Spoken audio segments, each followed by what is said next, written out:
I guess Charlamagne the God is a big topic on the internet. I was surprised that I got that type of response from that video. And it's a mixed crowd. Everybody has their opinion.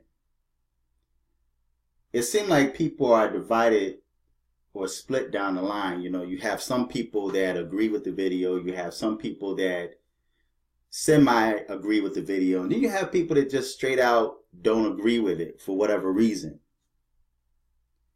But there's two issues that I want to briefly deal with, or two questions that was asked, or two concerns that was asked on that video. One was a question that I get all the time, like when I speak on certain topics, like when a young black male get killed in the street for committing a crime. He happened to be in the wrong place at the wrong time, doing the wrong thing, and ran into the wrong people. And as a result of the choices that he made in life, he got whacked. The question that was asked to me on that video was, what if it was your 15-year-old daughter? First of all, I don't have any daughters. I have two sons, which are now young men. One is 28 and one is 24, right? And they're doing quite well. Anything could happen in life. Being in the wrong place at the wrong time around the wrong people. And that's something that I always talk to them about. Since they were very young, I always taught them to make the right choices in life. Now, because they are adult men, the choices that they make are theirs. It have no reflection on me because they are adults. I did my job by teaching them well. I did my job by warning them. I did my job by being strict when they were growing up. There's certain things I would not allow my sons to do that I saw other parents allow their children to do freely, like just walk up and down the street, come in and out of the house at any hour. They completely and totally disrespect their parents. That's one thing I did not tolerate in my house. And as a result, so far, my sons are doing quite well. They've never had an issue or run-in with the police outside of being stopped, for like foolishness. We all get stopped for foolishness. Oh, I pulled you over because, there was a series of break-ins in the neighborhood.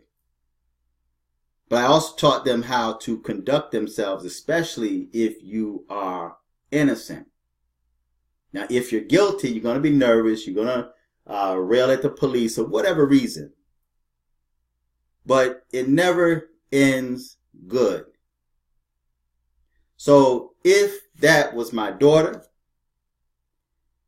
number one, she would not be clout chasing. She would not be running after celebrities. She would not be at a party where she don't belong at 15 years of age. I'd be completely strict with my daughter like I was with my sons. And I told my sons at a very young age, especially when they get mad, like if they see their friends doing something and they want to go hang out with their friends, and I tell them no, right? Because maybe I don't like their friends. I don't like the energy that their friends have. I don't like the direction that I see their friends going. And they were innocent and naive because they were young. And they got mad. They got upset. Why we never get to go anywhere. Everybody get to do this. We can't do this. And I let them know from a very young age. I said, you know what? I don't care if you don't like me.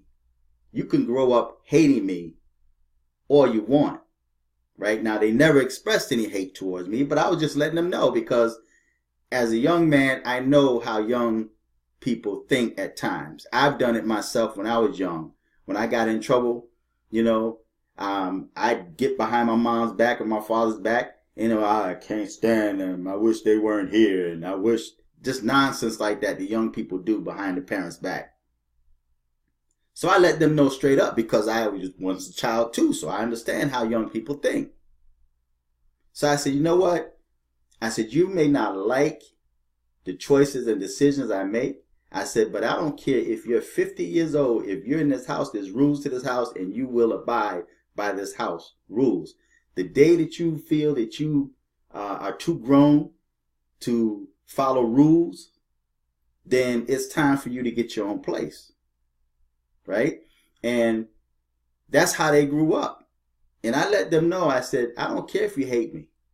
As long as I know that you're doing the right thing in life and you are safe, you can hate me all you want. My job is done. And when they grew up as young men, I get a lot of respect, not only from them, but also their friends, because a lot of their friends wish they had the father in the home to get in their case like I do. It sounds crazy to say, but young people, I think subconsciously like discipline. It sounds crazy, I know, but they like discipline. They crave and they desire that type of discipline. Although it don't feel good at the time, I think somewhere in their spirit, they realize and they understand that parents do that because they care. I've had so many young people that I talk to on the streets tell me that their parents don't care. And I ask them, what make you think your parents don't care or love you? Well, because they let me do X, Y, and Z. They don't say nothing. I'm out here hustling in the streets. I'm hanging on corners. I'm in gangs. My parents don't care.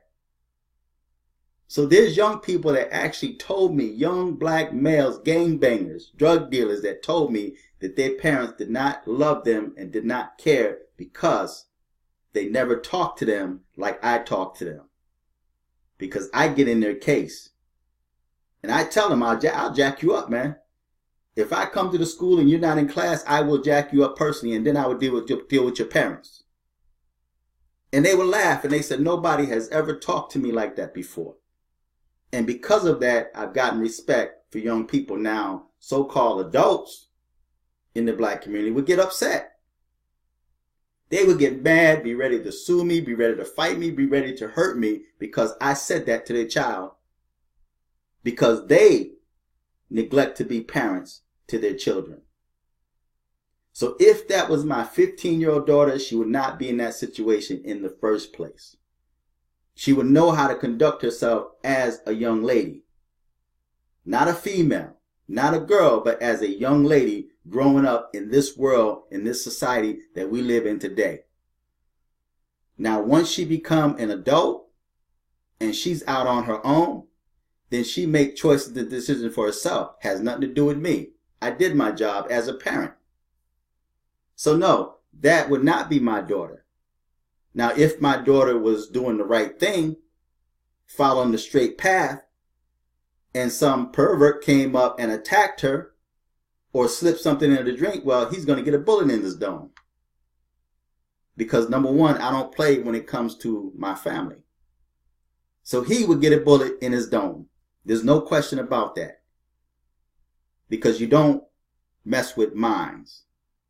Okay? That's number one. So my daughter would not be in a situation like that if she was 15 years of age. At 15 years of age, she would be in the house.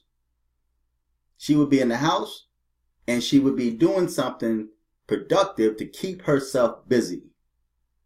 But unfortunately, most black parents just let their kids run wild in the streets. No guidance, no protection. Young black women or young black females have no protection today. They have no fathers in the home to enforce that discipline. And they have a mother that is afraid of, more than likely afraid of the daughter, or want to be friends with the daughter, or trying to be the daughter or compete with the daughter. Therefore, this young girl is now fed to the wolves. to people like Charlamagne, clout chasing, going to Miami, spring break, chasing after celebrities, trying to get pregnant by them. And you have black females that will support these young girls getting pregnant by these celebrities because they're looking at it as a payday. So if that was my 15-year-old daughter, she would not be in that situation. But if she was raped or somebody slipped something in her drink, she wouldn't be out of the club, number one. So there would be no drink. But just say, hypothetically speaking, some pervert attacked my 15-year-old daughter if I had a daughter. Like I said, he would get a bullet in his brain. I won't call the police.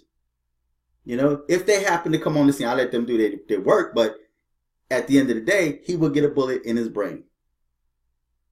That's my final word on that. Second of all, dealing with,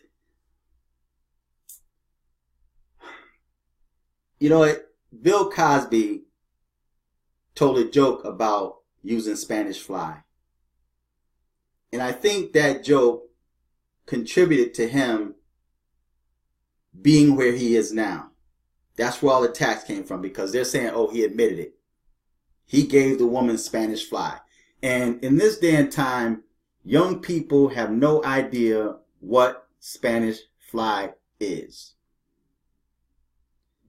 These are the millennials that we're dealing with today. They're ignorant, they're dumb in many cases. There's things they just don't understand. They don't understand common sense. They never had a normal childhood.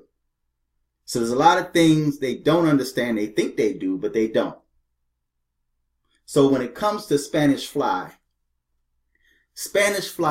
is not a drug.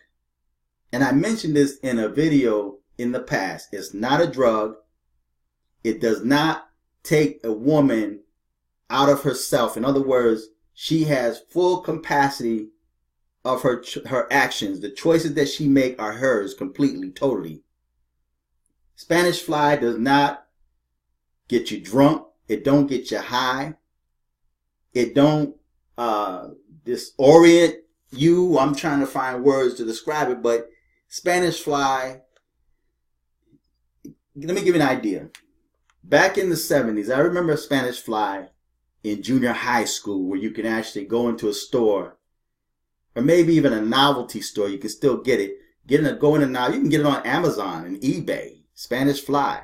In New York City, you can get it in a lot of the little bodegas, the stores around there. Even downtown Manhattan, you can get it. Spanish fly. It's not a drug. It's not illegal. It doesn't make a person drunk or high. It doesn't make you lose sense of the choices, the decisions that you make. It don't put you to sleep. Spanish fly is an aphrodisiac.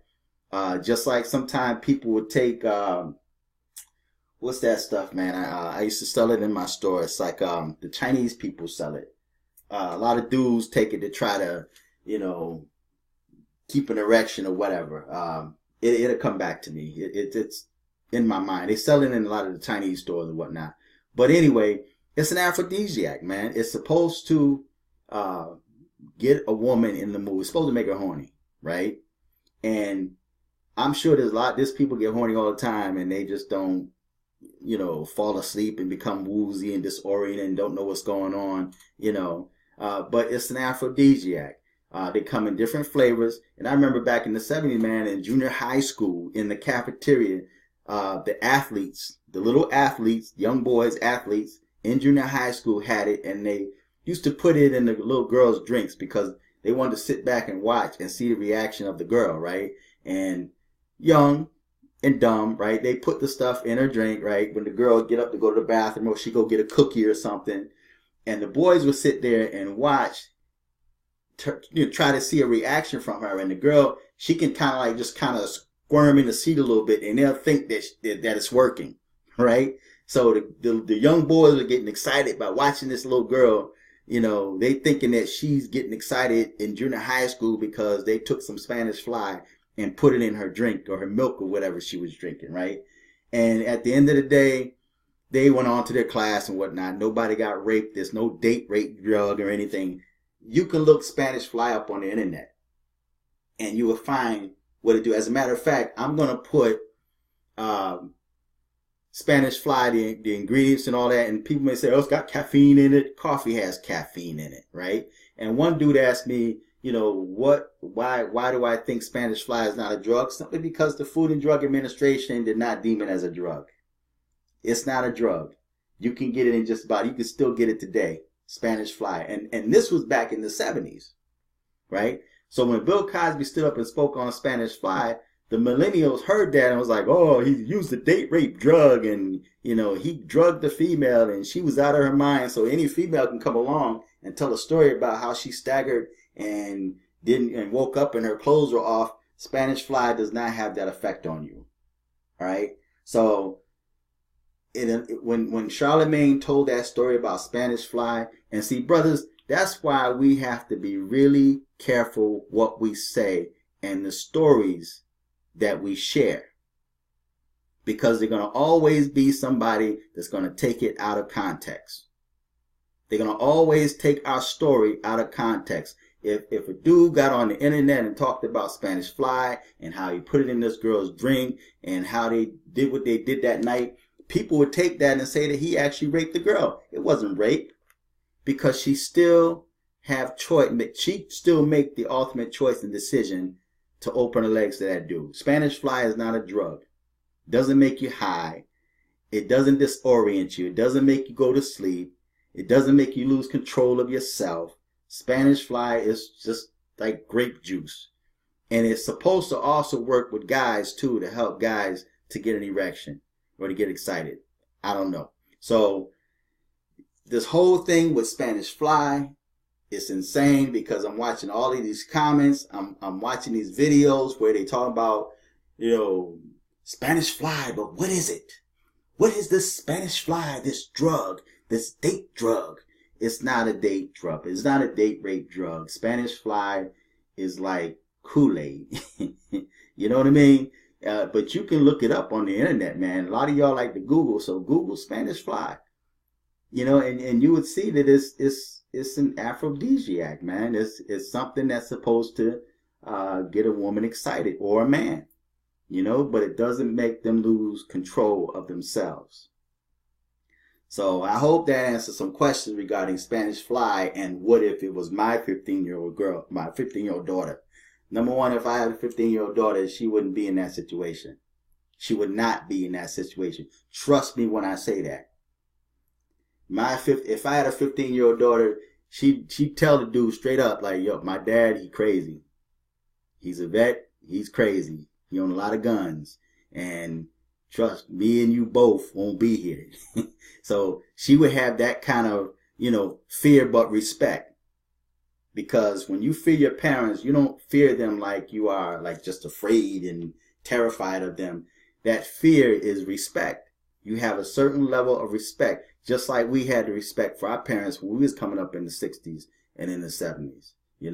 We had respect for our parents, and even when we felt our parents were wrong, we didn't try to mouth off at them. We still had that certain level of respect and let them remain in their ignorance. If we felt our parents were ignorant, we just let them remain there. Okay, well, you stay there. I respect you.